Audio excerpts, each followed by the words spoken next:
वीतराग विज्ञानता, शिव स्वरूप शिवकार, नमः त्रियोग संहार के।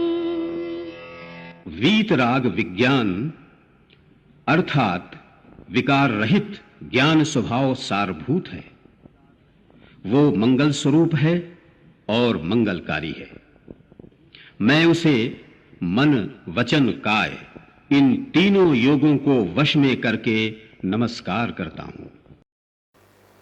छह परम मांगलिक ग्रंथ है। पंडित दौलत राम जी द्वारा यह लिखा गया है। 6 इसमें ढाल हैं और हम सभी लोग 6वीं ढाल का स्वाध्याय कर रहे थे। मुनि के स्वरूपाचरण का चारित्र हम समझ रहे थे और इसमें कहा गया था कैसा है स्वरूपाचरण, जहाँ किसी प्रकार का भेद नहीं है।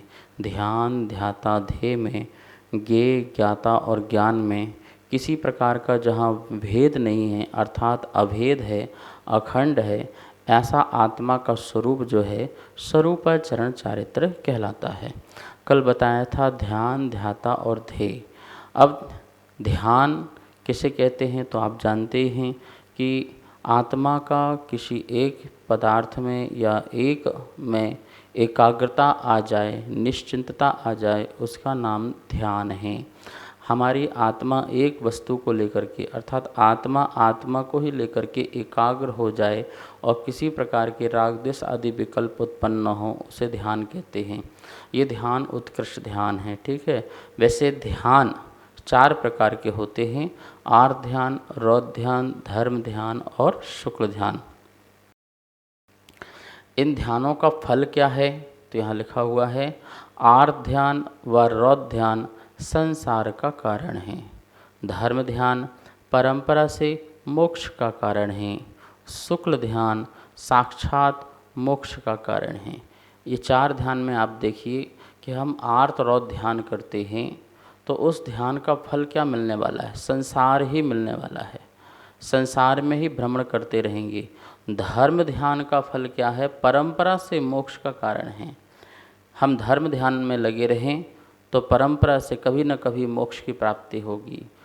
और शुक्ल ध्यान में यदि कोई मुनिराज चले जाते हैं तो वो नियम से ही मोक्ष का कारण हो जाएगा, साक्षात मोक्ष का कारण हो जाएगा। क्योंकि शुक्ल ध्यान में भी यदि अंतर मुहूर्त भी टिक जाते हैं तो फिर वो जीव जो है और विशुद्धि बढ़ा करके केवलत्व को उत्पन्न हो जाता है। अब आगे का जो छंद है 10वां, उसमें पंडित जी बताएंगे कि स्वरूपाचरण चारित्र का लक्षण और निर्विकल्प ध्यान, क्योंकि बोला निर्विकल्प ध्यान से ही तो जो है मुक्ति होनी है, तो उसका स्वरूप भी पढ़ते हैं और स्वरूपाचरण चारित्र का जो लक्षण है उसकी भी चर्चा यहाँ पर छंद के माध्यम से करते हैं। 10वां नंबर का छंद है। सबसे पहले उमा गर्ग की आवाज़ में इसको सुनते हैं। परमाण नय निक्षेप को न उदोत अनुभव में दिखे, जिग ज्ञान सुख बलमय सदा नहीं आन भाव जुमो विषय, मैं साध्य साधक में अबाधक कर्म अरुत सुफल निते, चित पिंड चंड अखंड सुगुण करंड चित पुनि कल निते। बहुत सुंदर छंद है। यहाँ पर कैसा है स्वरूपाचरण, स्वरूप में आचरण कैसा है तो कह रहे हैं परमाण प्रमाण, नय निक्षेप को ना उद्योत, इनका प्रकटपना नहीं होता है, अनुभव में दिखे और ना ही ये अनुभव में दिखते हैं। अनुभव में तो सिर्फ आत्मा ही दिखती है, कभी प्रमाण रूप कहीं नए रूप ऐसी आत्मा नहीं दिखती।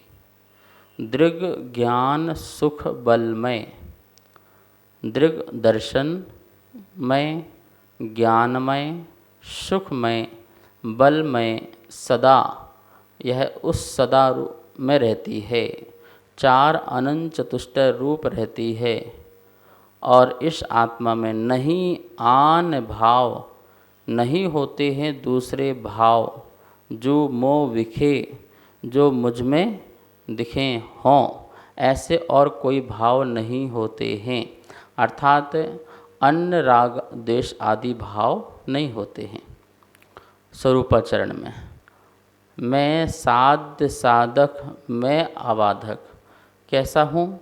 मैं ही साध्य हूँ, मैं ही साधक हूँ, मैं आबाधक विकल्प रहित हूँ। आबाधक विकल्प रहित हूँ। कर्म अरु तसु फलनते। कैसा विकल्प रहित हूँ? कर्म और कर्म के फलनते, फल से, कर्म और कर्म के फलों से आबाधक, बाधा रहित हूँ, विकल्प रहित हूँ, भेद रहित हूँ। चित्तपिंड हूँ। चित्तपिंड ज्ञान दर्शन चेतना स्वरूप। चित्तपिंड चैतन्य ज्ञान दर्शन चेतना स्वरूप। चंड निर्मल तथा ऐश्वर्यवान, अखंड सुगुणकरंड सुगुणों का भंडार। च्युत पुनि कलन ते, और ऐसी अपने चित्त से, अपने चैतन्य से कभी च्युत न होने वाला, कलनते अनेकों कालों में भी, ठीक है ना, अनेक काल बीत जाएं तब भी मैं अपने ऐसे चित्त से अर्थात अशुद्धता से रहित हूँ। ठीक है। कलनते कलंक से, अपना कोई कर्म है, राग द्वेष है, उस कलंक से मैं च्युत हूँ। इस प्रकार का यहाँ पर अर्थ लगाना है। यहाँ पर स्वरूपाचरण में किसी प्रकार का हमें चित्त में ये नहीं आता है कि मैं ये प्रमाण से जान रहा हूँ, ये मैं नए से जान रहा हूँ, अब मैं प्रमाण से जानूँ, नए से जानूँ, ऐसा कोई नहीं। सिर्फ संपूर्ण वस्तु जो है मुझे युगपत दिखाई देती है। अनंत चतुष्टय रूप में हूँ, ये मेरा स्वरूप है, मेरा भाव है। अन्य जो राग द्वेष आदि भाव मेरे भाव नहीं हैं। मति ज्ञान शुद्ध ज्ञान आदि भी जो मेरे भाव है वो मेरे भाव नहीं हैं। मेरा तो केवल ज्ञान मेरा भाव है। चक्षु अचक्षु दर्शन आदि जो भाव हैं वो भी मेरे भाव नहीं हैं। मैं तो केवल दर्शन स्वरूप भाव वाला हूँ। इसी प्रकार से ज्ञान और अंतराय कर्म के जो भेदात्मक भेद हैं वो भी मैं दान लाभ भोगो भोग रूप मेरा स्वभाव नहीं है। मैं तो छायक स्वरूप अनंत शक्ति का बलशाली यह आत्मा हूँ। तो ये अनंत दर्शन, अनंत ज्ञान, अनंत सुख और अनंत वीर, ये चार रूप में हूँ। उनके अलावा जो क्षयोपशम वाले जो भाव हैं वो मेरे भाव आत्मा के नहीं हैं। छायिक भाव मेरा आत्मा का स्वरूप है, क्षयोपशम मेरे आत्मा का स्वरूप नहीं है। इस प्रकार से आन भाव में क्या लेना है? क्षयोपशम भावों को लेना है। वो क्षयोपशम भाव मेरे नहीं हैं। चलिए, ये तो भाव की बात हो गई। अब ये कर्म, नो कर्म, जो नो कर्म शरीर आदि है, और कर्म जो द्रव्य कर्म आदि हैं, वो किसके हैं? तो बोले कि उसमें भी मेरा विकल्प नहीं रहता है। उस समय क्या कर्म है और क्या कर्म का उदय है, उसमें भी मैं अबाधक रहता हूँ। कोई बाधा, कोई विकल्प उसमें भी नहीं आता है कि ये मेरा कर्म है, अब मेरा कर्मोदय में आ रहा है, मैं कर्म के फलों को भोग रहा हूँ। तो ऐसा भी जिसके अनुभव में नहीं आए, मात्र अपने चित्तपिंड में रहे, चैतन्य स्वरूप में जो रहता है, साध और साधक एक हो जाता है। साध मेरी आत्मा है और उस आत्मा को प्राप्त करने वाला जो साधक है वही भी आत्मा है। तो आत्मा ही साध्य है और साधक भी आत्मा है। तो साध्य साधक जहाँ दो नहीं होते हैं। अभी व्यवहार में तो साध्य कुछ और है, साधक कोई और है। हम व्यवहार में साधक हैं और सिद्ध परमात्मा साध्य हैं, जो हमें जैसा हमको होना है। तो इस प्रकार से वह बात रहती है। लेकिन स्वरूपाचरण में स्वयं साध्य स्वयं साधक दोनों एक ही हो जाते हैं। ठीक है ना। चित्तपिंड हूँ मैं, मेरा जो आत्मा है चैतन्य पिंड है। चैतन्य पिंड दो से, ज्ञान और दर्शन, ये मेरे चेतना है, ये मेरे चैतन्य प्राण हैं। और ये प्राण जो है मेरे सदा रहने वाले प्राण हैं, इन प्राणों का कभी मेरा अभाव नहीं हो सकता है। हाँ, ये तो हो सकता है इन चैतन्य पिंड में मेरे जो भाव हैं कर्म के कारण क्षोभसम रूप हो जाएं, लेकिन जब मेरा कर्म नष्ट हो तो मेरा शुद्ध चैतन्य पिंड प्रकट होता है, अर्थात केवल ज्ञान और केवल दर्शन। चंड रूप में हूँ मैं, अर्थात निर्मल हूँ, ऐश्वर्यवान हूँ मैं, कोई मैं भिखारी कोई गरीब नहीं हूँ। किन चीज़ों से ऐश्वर्य है मेरा?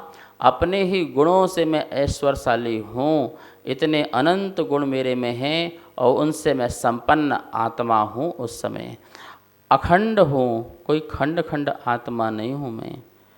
कहीं शरीर में एक स्थान में आत्मा हो, थोड़ी आत्मा यहाँ हो, थोड़ी वहाँ, ऐसा मैं खंड खंड रूप नहीं हूँ, एक अखंड आत्मा हूँ। सुगुण करंड, करंड मतलब होता है भंडार, संदूक। मैं सुगुण का करंड हूँ, अर्थात सुगुणों से भरा हुआ भंडार हूँ।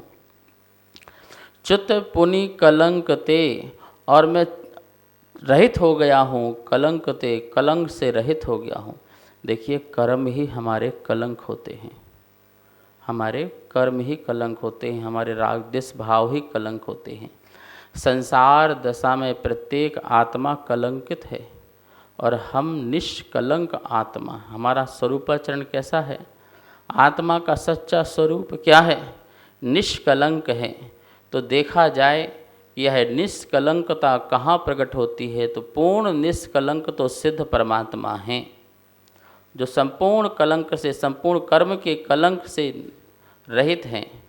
और यदि कहा जाए उपचार से, तो अरहंत परमात्मा भी निष्कलंक हैं, क्योंकि चार जो कर्म हैं वह कर्म ऐसे कर्म थे जो आत्मा के चैतन्य गुणों का घात कर रहे थे, तो उनके अभाव होने से आत्मा निष्कलंक हुई।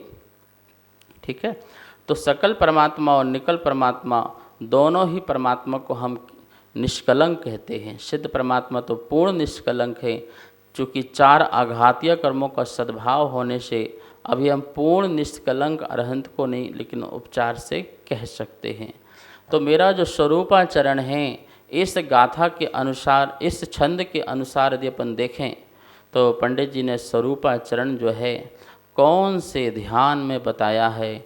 तो शुक्ल ध्यान का जो अंतिम ध्यान है, उस ध्यान में जो है यह स्वरूपाचरण प्रकट होता है। अथवा ये कह सकते हैं कि शुक्ल ध्यान से स्वरूपाचरण में प्रवेश होता है। प्रथम शुक्ल ध्यान से ही पृथकत्व वितर्क जो ध्यान है, फिर एकत्व वितर्क, फिर सूक्ष्म क्रिया प्रतिपाती, फिर विपरीत क्रिया निवर्तिनी, ये चार ध्यान जो है वो स्वरूपाचरण के लिए हैं। पहले ही ध्यान से स्वरूपाचरण में प्रवेश होता है, फिर उसमें जाके थोड़ी स्थिरता आती है, और फिर चार कर्मों का अभाव होने से फिर और स्थिरता आ जाती है, और चार कर्म जो शेष बचे हैं उनके नष्ट होने से परमानेंट जो है यह आत्मा स्वरूपाचरण में स्थिर हो जाती है अनंत काल के लिए। ऐसा यह स्वरूपाचरण है। देखिए यहाँ लिखा है, स्वरूपाचरण चारित्र, सर्व प्रकार के विकल्पों से रहित निर्विकल्प आत्म स्थिरता को स्वरूपाचरण चारित्र कहते हैं। ये सिंपल सी परिभाषा है। सर्व प्रकार के विकल्प, कोई भी विकल्प नहीं आना चाहिए। देखो, राग द्वेष भाव को तो बहुत दूर की बात कह रहे हैं। मैं नए से निश्चय से ऐसा जानता हूँ, मैं व्यवहार से ऐसा जानता हूँ, ये व्यवहार नए से जान रहा हूँ, ये निश्चय नए से जान रहा हूँ, ऐसा भी विकल्प नहीं आए। जो जैसी वस्तु है उस वस्तु का जैसा ही अनुभव हो, बस उसे स्वरूपाचरण कहते हैं। ठीक है ना? मतलब कि मैं भैया वैसे तो मैं व्यवहार से यह मुनि हूँ, लेकिन मैं आत्मा से शुद्ध जो हूँ, निश्चय हूँ, ऐसा मैं विकल्प करता रहूँगा तो उन विकल्पों में फंसा रहूँगा। मैं शुद्ध हूँ, मैं बुद्ध हूँ, मैं निरंजन हूँ, ऐसा बोलता रहूँ, ऐसा मानता रहूँ, ऐसा समझता रहूँ, तो अनंत काल में मुझे मोक्ष की प्राप्ति नहीं होगी। मैं इन विकल्पों से मुक्त होकर के अप्पा पम्मीरदो, आत्मा आत्मा में रत हो जाएगी, स्थिर हो जाएगी, और ये भी विकल्प नहीं आएगा कि मुझे मोक्ष जाना है, मुझे परम सुखी होना है। इच्छा भी प्रकट नहीं होगी मोक्ष की। जहाँ मोक्ष की इच्छा भी प्रकट नहीं होगी, वो विकल्प, वो भाव भी नहीं आएगा, और मैं शुद्ध बुद्ध हूँ ऐसा भी भाव नहीं आएगा, और बस स्थिरता आ जाए, अपने स्वभाव में स्थिरता। लिखा है ना, निर्विकल्प आत्म स्थिरता, बस कोई विकल्प नहीं और आत्मा में स्थिरता, इसका नाम क्या है? स्वरूपाचरण। अब लिखा है यहाँ प्रमाण किसे कहते हैं, क्योंकि छंद में नाम आया था प्रमाण नय। वस्तु के सर्वांश को जानने वाला ज्ञान प्रमाण होता है। वस्तु अनेक जो है अपने धर्म को लेकर के रहती है, अनेक प्रकार के उसमें गुण होते हैं, तो उनमें से समस्त धर्म को, समस्त स्वभाव को, समस्त शक्ति को, समस्त गुणों को जो लेता है, जानता है, उसे प्रमाण कहते हैं। नय किसे कहते हैं? वस्तु के एक देश को विषय करने वाला ज्ञान नय कहलाता है। और जो वो सर्वांश जो है उनमें से किसी एक अंश को, ठीक है ना, जो सर्व था उसमें से एक अंश को लेकर के जो कथन किया जाता है या वस्तु को समझा जाता है, उसे नय कहते हैं। निक्षेप किसे कहते हैं? प्रमाण और नय के अनुसार प्रचलित हुए लोक व्यवहार को निक्षेप कहते हैं। क्योंकि अपन ने छंद में देखा था, प्रमाण नय निक्षेप को विकल्प नहीं होता है। प्रमाण का विकल्प नहीं, नय का विकल्प नहीं, निक्षेप का विकल्प नहीं। निक्षेप तो प्रमाण और नय के अनुसार प्रचलित जो भी लोक व्यवहार होता है, वो सारा का सारा लोक व्यवहार निक्षेप कहलाता है। तो प्रमाण, नय और निक्षेप स्वरूपाचरण में इन तीनों का किसी प्रकार से विकल्प नहीं होता है। अभी हम अपने क्षयोसम ज्ञान में तो विकल्पात्मा की स्थिति हमारी बनी हुई है कि भैया प्रमाण से आत्मा, नय से जिसमें ज्ञान है वह आत्मा, जिसमें दर्शन है वह आत्मा। तो हम क्या कर रहे हैं? प्रमाण से भी आत्मा को जान रहे हैं, नय से भी जान रहे हैं, और निक्षेप से भी। निक्षेप में हम क्या करते हैं? लोक व्यवहार प्रचलित आत्मा, जो 5 इंद्रिय से संपन्न है वह आत्मा है, जो संगी है वह आत्मा है, वह मनुष्य है। तो आत्मा को भी इस रूप से भी जाना जाता है। तो निक्षेप से भी जानना, प्रमाण से भी जानना, नय से भी जानना, ये सब जो बातें हैं ये विकल्पात्मक बातें हैं। स्यादवाद पूरा विकल्पात्मक है और अनेकांत जो है वो विकल्पात्मक नहीं है, वो निर्विकल्पात्मक है। तो ये इस प्रकार से जहाँ कोई भेद नहीं रह जाता और आत्मा में स्थिर आ जाती है, उसे स्वरूपाचरण कहते हैं। अब आगे बताएंगे स्वरूपाचरण चारित्र और अरहंत दशा। यहाँ का स्वाध्याय यही संपन्न करते हैं। अब माँ जनवाणी की स्तुति करते हैं। वाणी के ज्ञान ते सूझे लोकालोक, सो वाणी मस्तक नमो,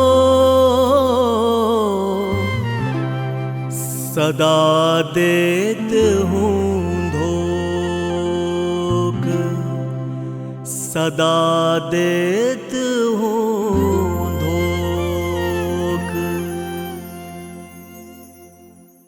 इस कार्यक्रम के पुण्यार्जक थे श्री खंडेलवाल दिगंबर जैन मंदिर, राजा बाजार, कनॉट प्लेस, नई दिल्ली, एवं श्री खंडेलवाल दिगंबर जैन मंदिर, वैदवाड़ा, दिल्ली के अंतर्गत खंडेलवाल दिगंबर जैन पंचायत, दिल्ली। जिनेंद्र जैन नरपतिया अध्यक्ष, धीरज जैन कासलीवाल महामंत्री, विजय लोहाड़िया विक्की उपाध्यक्ष, गौरव पाटोदी मंत्री, विनोद पांड्या कोषाध्यक्ष।